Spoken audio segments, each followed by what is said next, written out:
Good morning, Indonesia.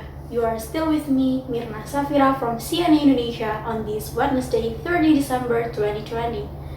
For 5 minutes more, I will accompany you to listen to some actual, factual, and the latest news in this sunny morning. Well, let's begin the news right now.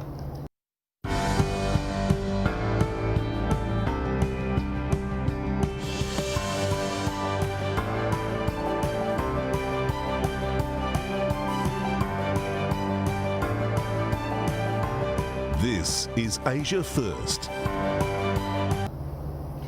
Indonesia has received its first batch of 1.2 million doses of COVID-19 vaccine from China.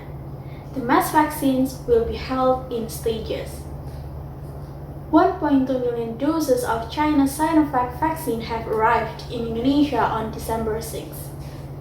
This CoronaVac was immediately sterilized, then stored in the cold storage containers, then sent to Bio Farma's head office in Bandung. The government is preparing for its 260 million people to carry out a mass vaccine. Kita tahu telah disiapkan sejak beberapa bulan yang lalu lewat simulasi-simulasi di beberapa provinsi, dan saya yakin setelah diputuskan vaksinasi dimulai, semua sudah dalam keadaan siap. The government is targeting to inoculate 107 million people aged 18 to 59 through two schemes. The first scheme is for health workers, military and police personnel, as well as civil servants who provide direct public service, while for the workers in the private sectors are among those categorized in the second scheme. Another 1.8 million doses of the jabs are expected to be sent to Indonesia by January the latest, followed by raw materials to produce 30 million doses of the vaccine in the same month.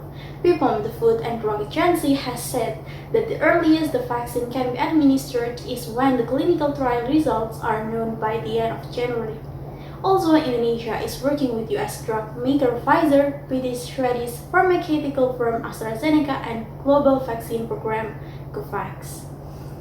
Well, next we have political news from Indonesia.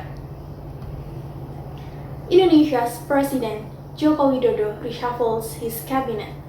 These major changes also aim to help Indonesia recover from the COVID-19 pandemic.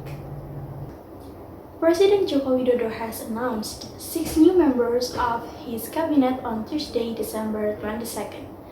First, Mr. Budi Gunadi Sadikin will replace Mr. Terawan Agus Putranto as Health Minister after public criticism that the latter has fallen short in terms of handling COVID-19.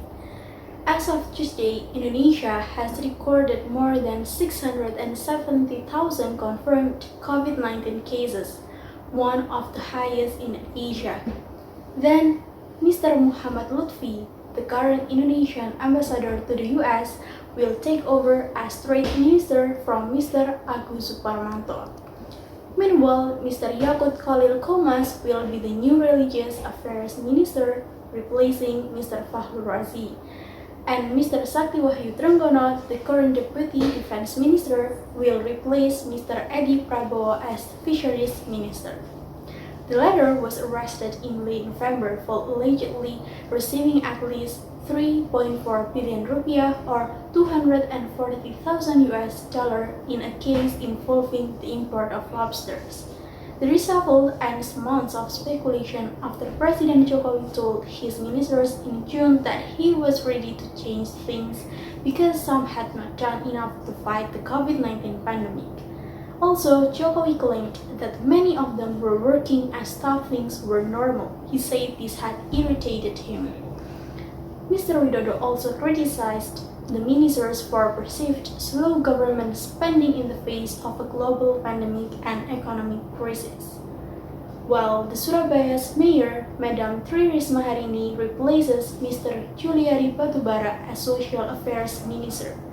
Mr. Batubara was arrested earlier this month for allegedly receiving $1.2 million kickbacks from 2 contractors tasked with distributing aid to people affected by COVID-19. And the last who is grabbing attention, Mr. Sandiaga Uno has been appointed as the new Tourism and Creative Economy Minister, replacing Mr. Wisnu Tama Kusubandio. Coming up still from Indonesia, the Security Minister announced Indonesia has banned the controversial and politically influential heartland group, the Islamic Defenders Front, which is widely known by its acronym FPI. Pemerintah melarang aktivitas FPI dan akan menghentikan setiap kegiatan yang dilakukan FPI karena FPI tidak lagi mempunyai legal standing baik sebagai ormas maupun sebagai organisasi biasa. Minister Mahfud said FPI was prohibited with immediate effect. The ban follows the November return of the group's spiritual figurehead Rizik Shihab from 3 years of self-exile in Saudi Arabia, which was celebrated with events attended by thousands. Rizik's return to the world's largest Muslim majority country had fueled concern within the government that he could be angling to harness opposition forces. Rizik Shihab was arrested this month and charged with violating health protocols and remains in custody, while a clash between police and his supporters in which 6 of his bodyguards were shot dead is being investigated by the National Human Rights Body. Mahfud said the FBI had officially been disbanded since June last year, but had continued unlawfully conducting activities, and 6 senior government officials were involved in the decision to ban the group. That is the news today. I'm Mirna, and all the crews of CNA Indonesia say thank you so much for your attention. Have a wonderful day. See you tomorrow and bye-bye.